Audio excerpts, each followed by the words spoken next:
50s a stroke will now be a part of the 2028 LA Olympics. That's right, World Aquatics just announced that for 2028 they will be adding the 50 fly, the 50 back, and the 50 breast, joining the 50 free at that shortest distance. Stroke 50s have been a thing at the World Championships for quite a while now, but never a part of the Olympic program, which has led to many people over the years wishing for their inclusion. The last time events were added to the Olympic schedule was in Tokyo, when they added the 800 free for men and the 1500 free for women, which is great, as well as the mixed medley relay, which is fine. The last addition to the Olympic schedule before that was actually the 50 free back in 1988. The topic of adding more 50s to the Olympics has been a very divisive one even when it was just theoretical, and maybe even more so now that it's actually happened. But why is it such a big deal? Let's take a look at some of the pros and cons for adding these new events to the LA Olympic schedule. The biggest pro is pretty simple. Shorter events are seen as more exciting, so by adding more sprints you'd be making for a better spectator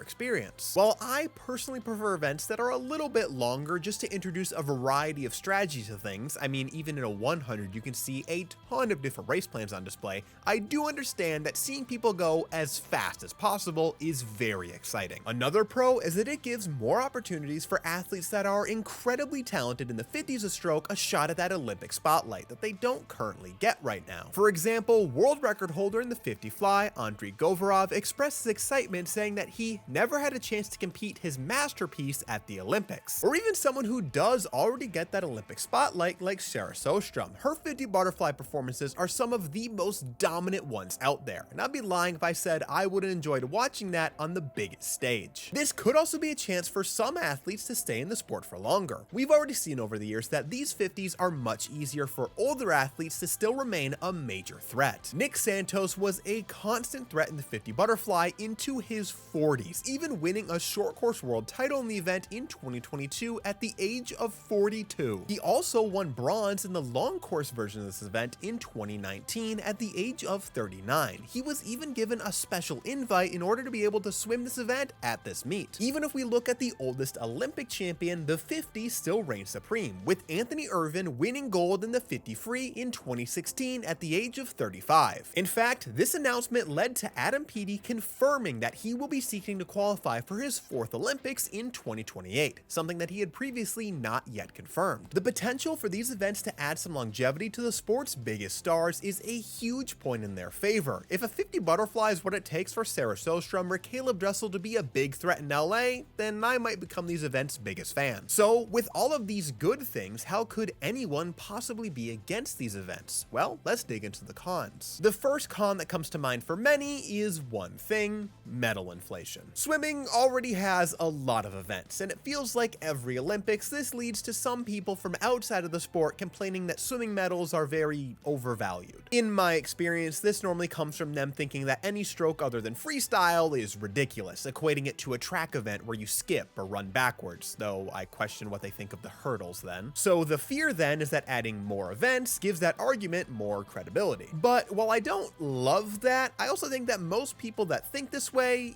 already think this way, and they probably aren't being pushed in either direction by this point, so it might be a net zero on that front. A much more real issue is that of scheduling. With 3 new events, you're actually adding 6, since it's 3 for both men and women, and then with semifinals, you're adding 12 new races and 18 individual heats into final sessions. That is either going to result in some very crowded sessions or adding another day onto the meets, both of which could have their problems. One thing that could mitigate this issue would be removing the semifinals of the 200 events, just have them do prelims, then finals like the 400 distances and above. I am totally for this. I didn't used to mind the semifinals in these events, but as time goes on, I grow more and more against them. Another huge issue is one that will mostly be felt on the American team: roster caps. Countries can't just bring as many athletes as they want as long as they have the cut time and abide by the 2 per country rule. There is a strict roster cap of 26 athletes for each gender, and this this includes things like relay-only swimmers. Adding more events means that there's now even more potential athletes that could qualify for the team and hit that roster cap, meaning that eventually some athletes that would have otherwise qualified would need to be left at home. This is actually why stroke 50s have a different qualification priority for the US at the World Championship team trials. This famously resulted in Michael Andrew winning the 50 fly at the 2023 US Nationals but not making the Worlds team. This would obviously be less of an issue if following this announcement roster spots were increased, but for some reason I doubt it. But whether good or bad, the stroke 50s are officially here for the LA Olympics, and if they're a success, they could become a mainstay in the Olympic program going forward. And I think these events just got a lot more interesting for this year's World Championships. You might see a lot more swimmers start taking these seriously now that they're gonna be Olympic events. What do you think about the addition of these 50s to the Olympic schedule? Is this the best news ever, or is it a horrible mistake? Let me know down below.